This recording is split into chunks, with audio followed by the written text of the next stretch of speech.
एक एक गल सुनने वाली है, जरा ध्यान नाल सुनो को इन्हां दी गल की कहंदे। मैंने 10 साल लगाकर जासूसों के खत जमा किए हैं और उसमें आपको सारी कहानी पता लग जाती है। वो किताब के रूप में भी है, सारी कहानी पता लग जाती है कैसे बारूद को हिंदू मुसलमान दलालों ने दिल्ली के अंदर करवाया, लखनऊ के अंदर करवाया किस तरह से, और किस तरह से लोगों को खरीदा, किस तरह से ऊंची जाति के हिंदू और मुसलमान और सिखों ने मिलकर गद्दारी की। तो ये हम हार गए। और एक और चीज यहाँ पर, क्योंकि मैं पंजाब में हूँ, पंजाब चाहे ये वैसे तो लीगली यूनियन टेरिटरी है लेकिन है पंजाब ही ना, तो उसकी एक बात मैं आपको बताना चाहता हूँ। बदकिस्मती से सारे के सारे सिख इतिहासकारों ने ये एक फतवा दिया है कि 1857 में सब सिखों ने उसका विरोध किया था। ये आप जितना भी आप इतिहास लिखा गया है, ये इतना बड़ा झूठ है। सिखों ने किस तरह से कुर्बानियां दी हैं 1857 में, रजवाड़ों को छोड़ दीजिए, ये सारे के सारे अंग्रेजों के दादा, लेकिन सिख जनता ने जो किया है उसका मैं 13, 14, 15, 16, 17 सितंबर 1857 के दस्तावेजों से आपको बता रहा हूं कि आखिर में जब अंग्रेजों ने हमला किया, और यह है कि ये इमिनेंट है, अंग्रेज आएंगे, तो सारे जो दरवाजे हैं वो सिख फौजियों के हवाले कर दिए गए थे कि ये जो है कभी भी भागेंगे नहीं, मोर्चा छोड़कर नहीं जाएंगे। ये उस जमाने के अंग्रेजों के दस्तावेजों से और जासूसों के खुतूत से मैं आपको बता रहा हूं।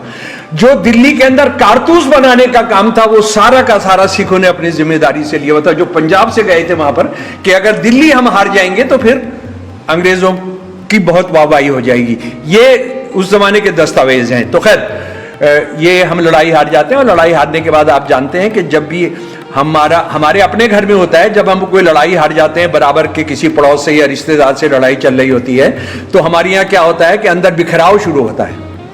बिखराव शुरू होता है कि नहीं ये तो इस वजह से हुआ, हम अपने भाई को कहेंगे तूने अच्छा वकील नहीं किया था, तूने मदद नहीं की थी, तू उनसे मिल गया था, ये एक बिखराव होता है। तो बिखराव हमारे यहाँ भी हुआ।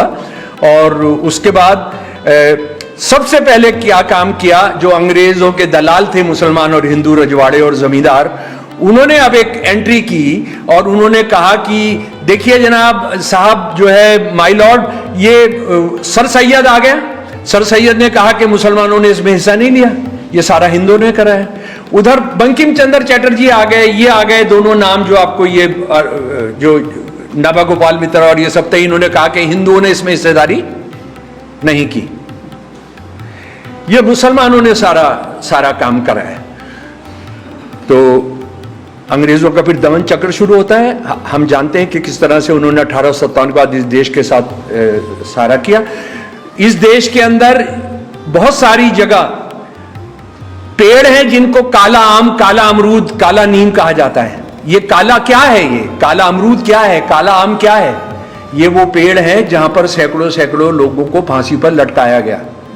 मैं आपसे रिक्वेस्ट करता हूं, आपको कहीं भी कोई जगह मिले जो काला पेड़ हो, काला आम हो, काला अमरूद हो, उसका पता कीजिएगा जरा, उसकी जानकारी हासिल कीजिएगा। तो उन्होंने सारे देश को एक कत्लगाह बना दिया था। लेकिन 20वीं सेंचुरी के शुरू से फिर देश के लोग हैं ना, लोग जो है कभी हार नहीं मानते हैं, फिर लड़ाइयां शुरू होती हैं। जलियांवाला बाग हमारे सामने आ जाता है, जलियांवाला बाग आता है, और फिर उसके बाद हम देखते हैं कि 1857 की जो हेरिटेज है वो वहां जाता है। 4000 से ज्यादा लोग शहीद हुए। हंटर कमीशन ने कहा नहीं 400 शहीद हुए। उन्होंने उनका लिस्ट दिया, उनका सब कुछ दिया, नाम दिए, गांव दिया, पेशा दिया। 200 हिंदूज, 100 सिख, 100 मुसलमान। हंटर कमीशन की जो रिपोर्ट है, यानी 1857 फिर आ रहा है हमारे पास काकोरी के लोग आ रहे हैं, हिंदू मुसलमान सिख तीनों शामिल हैं, तो लड़ने के लिए आ रहे हैं। वो फिर दोबारा पैदा हो रहा है। तो मैं जो बताने की चाहत रखता हूं वो ये है कि ये जो इस देश में हिंदू मुसलमान सिख ईसाइयों ने मिलकर हमेशा जुल्म के खिलाफ मुकाबला किया। जी अच्छा, अब बहुत सारी चीजें कट शॉर्ट कर मैं यहां इस पर आना चाहता हूं कि ये हिंदुत्ववादी आरएसएस मुसलमानों से इतनी नफरत क्यों करते हैं। टू नेशन थ्योरी के बाद आप देखें असली इसका मुद्दा क्या है कि इतनी नफरत क्यों करते हैं। मुसलमान किसी कंपटीशन में नहीं है, वेल्थ की, पढ़ाई की, बिजनेस में, नौकरियों में। 1000 साल के मुसलमान राज के बाद मुसलमान यहां पर सिर्फ कमेरा रहा। जो आरएसएस कहती है कि 1000 साल मुसलमानों ने राज किया, कत्लेआम किया, ये सब किया, लेकिन जरा सच देख लीजिए। 1871-72 में अंग्रेज पहली बार सेंसस कराते हैं, धर्म उसमें शामिल है। पहली बार भारत में सेंसस रिलीजियस के आधार पर। मुसलमान 20.553। अभी आप गूगल में जाकर देख लीजिए, ब्रिटिश पार्लियामेंट ने सेंसस कराया 1871-72 में, आंकड़ा उसका निकाल लीजिए। 21.5% मुसलमान, 73.5% हिंदू और सिख, बाकी 5% दूसरे। 1000 साल के राज में जिसमें तमाम कत्लेआम हुए, वो एक राजा बताया जाता है जो एक मन जब तक जनेव नहीं देखता था, वो सुबह नाश्ता नहीं करता था। तो पता नहीं लंच के अंदर वो पता नहीं कितना मन जनेव देखता होगा, तो वो उसकी जानकारी अभी नहीं है। होली थ्रेड, हाँ, वो एक मन होली थ्रेड आ जाता था तब उसके सामने, तब वो सुबह का नाश्ता करता था। तो खैर ये 21% और 73% है। अच्छा, उसके बाद संपत्ति किनके हाथों में है? वो अंग्रेज जो मुसलमान राज था, वो किस तरह से उसका राज चला 1000 साल। सारी दुनिया के इतिहास में, एंशिएंट, मिडिवल, मॉडर्न इतिहास में एक जगह है इंडिया, जहां पर एक मजहब के मानने वालों ने 1000 साल राज किया और वो देश उनके मजहब का नहीं हुआ। इस देश में यह सवाल कभी पूछा नहीं गया, क्यों नहीं हुआ? क्योंकि हिंदुओं की ऊंची जातियों ने, ये जो मुसलमान नाम के राजा आए थे, उनसे अपनी बेटी और रोटी का रिश्ता कर लिया। उनको यहां पर धर्म बदलने की कोई जरूरत ही नहीं पड़ी। कितने राजा, कितने मुसलमान बादशाह हैं जिनकी बीवियां मुसलमान नहीं है, वो हिंदू बीवियां हैं उनकी। औरंगजेब और शिवाजी की लड़ाई हमारे लिए एक बहुत बड़ी मिसाल बनकर सामने आती है ना। शिवाजी किसके लिए लड़ रहे थे? हिंदुओं के लिए लड़ रहे थे। औरंगजेब किसके लिए लड़ा था? इस्लाम के लिए लड़ा था। पर मेरे प्यारे दोस्तों, ये दोनों कभी मैदान जंग में मिले ही नहीं। औरंगजेब की तरफ से लड़ने कौन गया? जयसिंह 1 और उनका भतीजा जयसिंह 2। सारी लड़ाइयां, एवरी लड़ाई। और ये जयसिंह 1 और जयसिंह 2 के, इनको सवाए जो खिताब दिया वो किसने दिया? औरंगजेब ने दिया। सवाए मतलब 1 से सवा। आज भी अगर आप उनकी फैमिली साइट्स पर चले जाइए, अभी गूगल में डालिएगा, तो वो सवाए मानसिंह, सवाए राजा जोधपुर सवाए हैं वो सारे के सारे। आमतौर पर एक होता है, वो सवा है। ये सारा उनको मिर्ज़गान अपना बेटा बनाया उन्होंने, उनके साथ शादियों का रिश्ता किया। उसी तरह से अकबर देखिए, अकबर और हमारे राणा। अकबर किसके लिए लड़ा था? इस्लाम के लिए लड़ा था। राणा हिंदू धर्म के लिए लड़े थे। पर मेरे प्यारे दोस्तों, ये दोनों कभी मैदान जंग में मिले ही नहीं।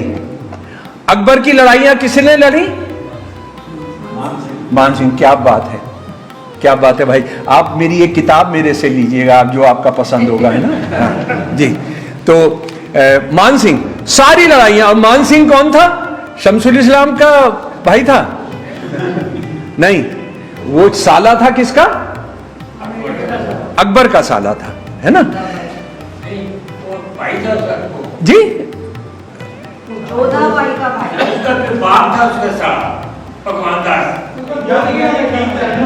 जी, अकबर का साला हुआ ना सर, भगवान दास, जो मानसिंह का बाप।